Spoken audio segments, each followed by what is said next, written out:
So he just left her with that. He left her with a whole mess of problems. What a great guy. Yeah, real class act. Defend that comment section. They will.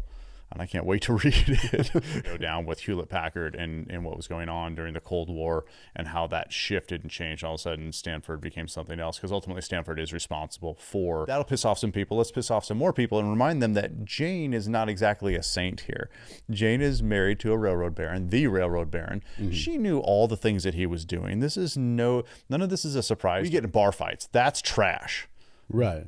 But if you're sober and you're negotiating control over a college and then you decide to throw hands, that's fine.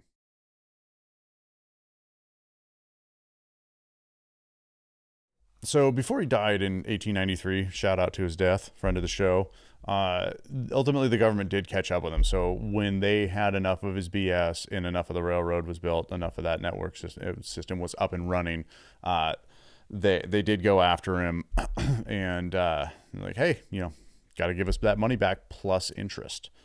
And they did find all the fraud.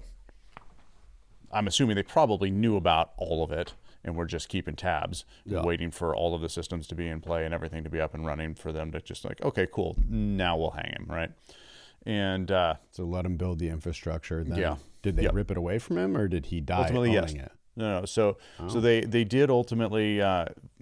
well, after he died, there was a settlement. Yeah, Supreme Court had to get involved after he died, and we'll get into that in a little bit. But yeah, ultimately after he died, the government did take over.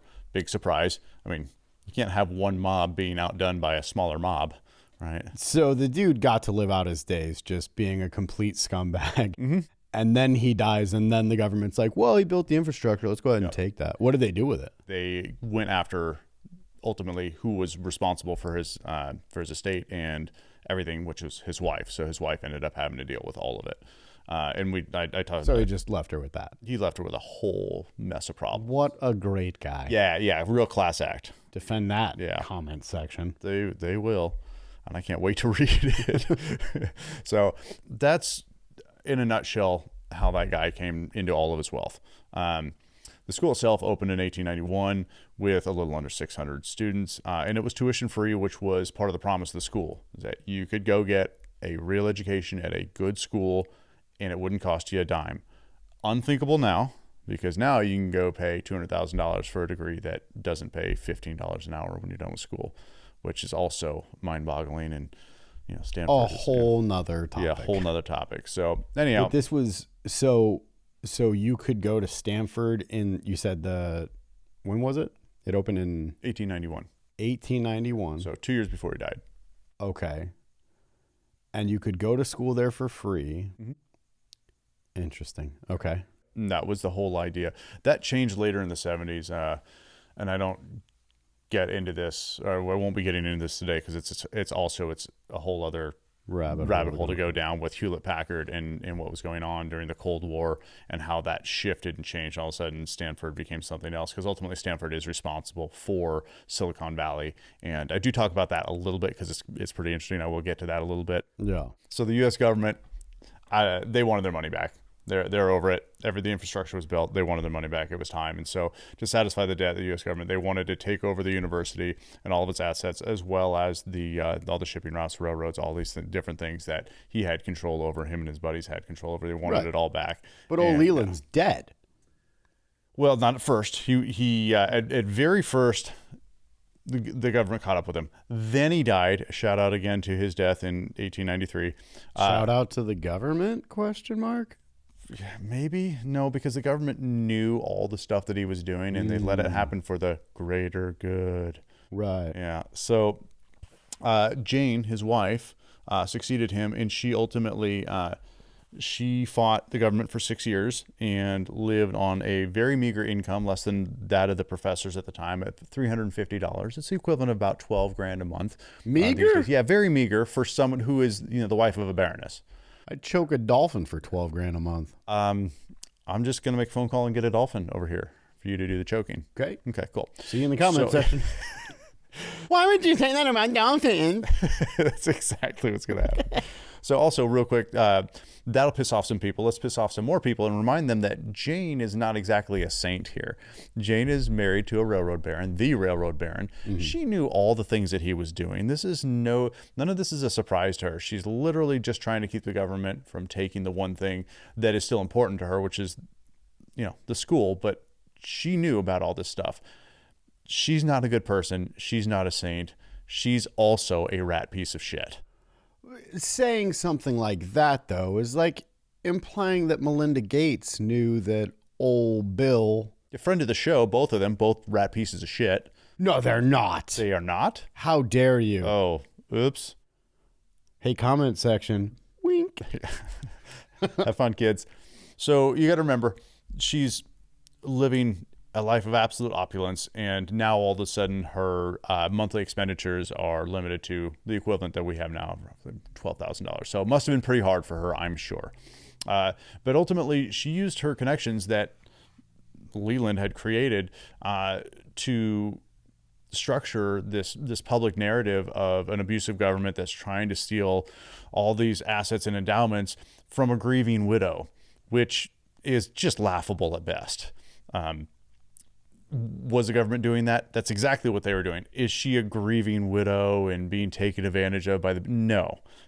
They took advantage of the big bad government, and the big bad government came around knocking and asking for their money back.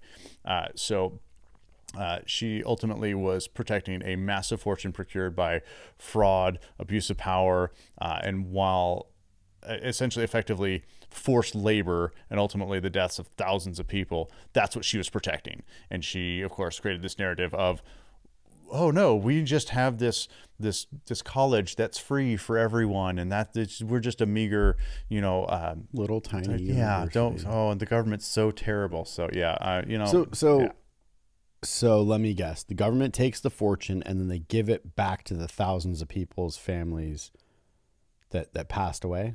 No. So some people would think that, like, hey, what would be the right thing to do? And of course, yeah, that would be to wow, you guys stole all this money. Let's spread the wealth out so that others can, have, fruitful lives. The people that lost family members. So they didn't do that. And even the all the farmers that lost all their land and destroyed their lives and their generational wealth. Yeah, no, they also got nothing. The descendants and family members of this Chinese farmers, they got nothing.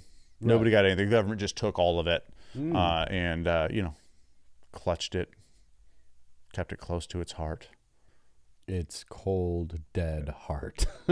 So ultimately, in the end, the Supreme Court got involved, and the ruling was that the government got the railroad and all of the assets associated with it, and she got the college and all the assets associated with the college. So did she get to keep the college? Yes. Was it wildly successful? Yes. But their fortune, I mean, the things that gave them, governmental power, that was taken by the government. Yeah, but Stanford effing University, like, that's not something to scoff at getting able to keep. It's not, but comparatively to the wealth and the monopolies and the power with the railroads and the shipping and everything else that was associated with it and the control that had, I mean, it was a small piece comparatively to it. Is it still a huge piece? Yes. And did it become an even bigger piece in the 70s when Silicon Valley was started? Yeah. But I mean, of course, she was long dead by the time all of that happened. Good. So, yeah. I'm not really bummed out about that. So I think that's hilarious to feel anything for someone that like was a supporting role in creating an entire nation's shipping monopoly. And going, well, no, now you're relegated to just pretty much having the most power in Northern California. Mm-hmm. So sit on your corner. Yeah, that's the timeout that she was put in. Yeah.